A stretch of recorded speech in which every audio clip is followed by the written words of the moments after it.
sebagaimana yang disebutkan oleh Datuk tadi, mujahid, syahid, bagaimana kita nak lahirkan makna anak-anak hak dalam rumah tu yang makna cinta kepada Allah, rindu kepada Rasulullah sallallahu alaihi wasallam.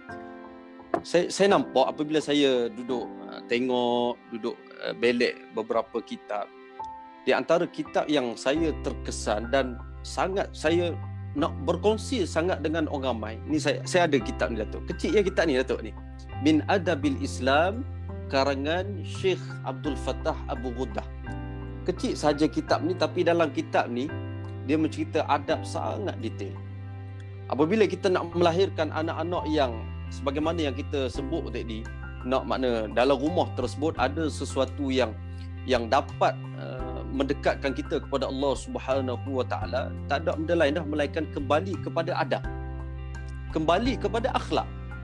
Bagaimana akhlak mak ayah, bagaimana akhlak anak itu sendiri. Bagaimana kitab yang saya cerita ni, Syekh Abdul Fattah Abu Ghuddah menceritakan bukan kata beradab itu, bukan kata orang dalam rumah Datuk.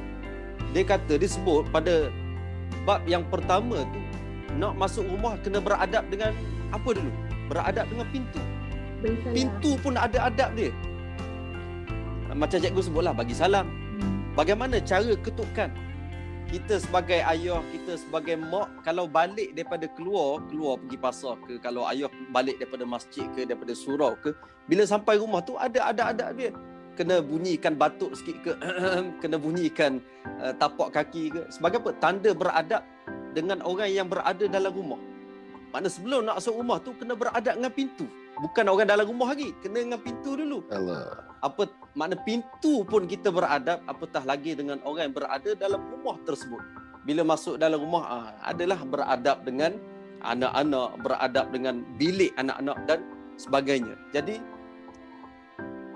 kita tilik balik, mak ayah adalah role model untuk anak-anak.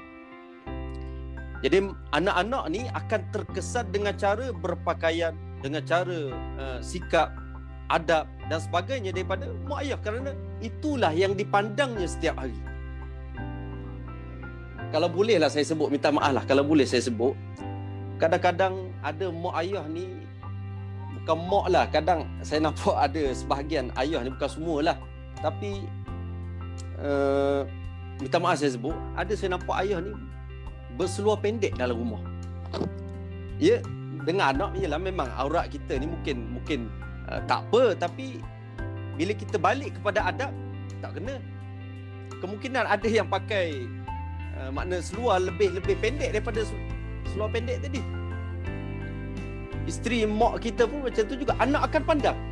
Sebab ada berlaku satu kisah Datuk, ada berlaku kisah di sekolah tadika.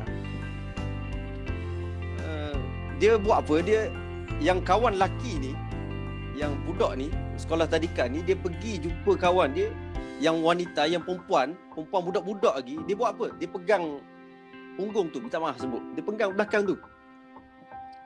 Cikgu nampak, cikgu tanya, kenapa buat macam tu? Mak ayah saya buat kat mak saya macam tu. Jadi kita sebagai mak ayah, ada benda kita boleh buat depan anak, ada benda yang kita tak boleh buat depan anak-anak.